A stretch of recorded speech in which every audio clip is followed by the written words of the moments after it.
It's been a while since we talked about a German tank on this series, so I thought I would swing back around to them. Since I often bring up the Tiger II as a comparison, I can't think of a better tank to cover next. It would be an understatement to say the Tiger II's reputation is a bit confused. Much like its predecessor, the Tiger I, opinions on it are very polarized. As is often the case when talking about something in online communities, the Tiger II is simultaneously the best and worst tank ever. Obviously it isn't actually as cut and dry as that, so let's go ahead and take a deeper look at the Tiger II. When a new tank goes into service, work on its replacement usually begins immediately. For Tigers 1 and 2, the story is the same. Work on the Tiger II can be traced as far back as May 1942, several months before the Tiger I would officially enter production.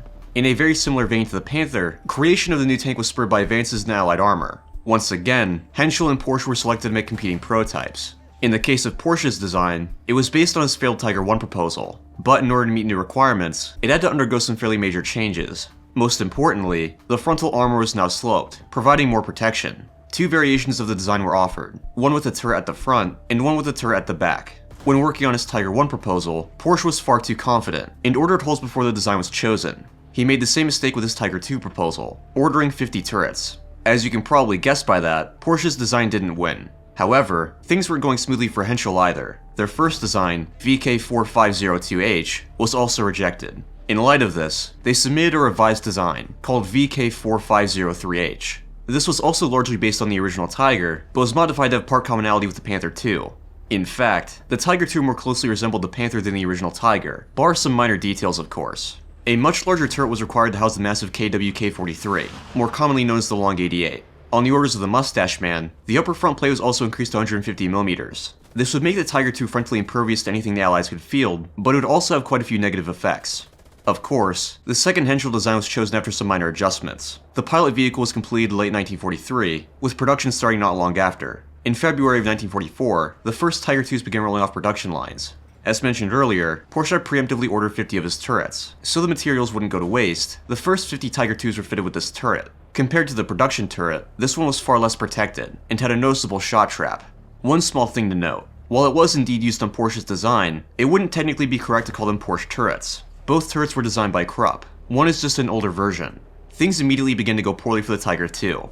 Production facilities for the tank were hit very hard by Allied bombing. In fall of 1944, one of Henschel's primary factories was almost totally destroyed, halting the production of over 600 Tiger IIs. The bombing campaign even affected tanks that made it off the line. Stockpiles of molybdenum, nickel, and manganese began to shrink, and could not be replenished. For the production of alloyed armor plates, these materials were essential. Vanadium had to be used as a substitute, though it was far more temperamental. It was a fine replacement under ideal circumstances, but German factories were not working under ideal conditions. Tempering the armor plates required precision and time, two things they couldn't afford to have. This heavily increased the hardness of the plate. High hardness can be useful in making armor, but too much can lead to severe cracking and spalling issues. Because the factories were already far behind on production quotas, quality control as a whole began to slip.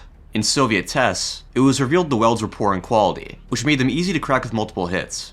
Under the vehicle's immense 68 metric tons, the suspension had a tendency to break down, though it was a fundamental improvement over the Tiger and Panther. Instead of interleaved road wheels, the Tiger IIs were overlapped, which made maintenance much easier. The Tiger II's biggest plus was the massive main gun. It could kill any Allied tank from several kilometers away. It was difficult to get rid of spent casings, and the shells were a bit unwieldy, but an experienced loader could cycle a new round in less than 9 seconds. Of course, it wouldn't be a late war German tank if it didn't have automotive problems. The Tiger II used the same HL-230 engine as the Panther. The HL-230 was significantly troubled. In addition to catching fire often, the horsepower of the engine was reduced. In a meeting of the Panzer Commission, it was said it only provided 540 horsepower in the Tiger II. This gave it a power-to-weight ratio of less than 8 horsepower per ton. As a result, the Tiger II is very sluggish and unwieldy, especially in urban environments. Problems with the transmission, steering system, and inexperienced drivers also contributed to breakdowns. Some of these issues were lessened as the war came to a close, but it didn't make much of a difference. Less than 500 Tiger IIs were produced in total, and their immense weight made them a strategic liability. In summary, the Tiger II was a promising design, but it was undercut by shoddy components, external pressure from bombing raids, and over-the-top requirements.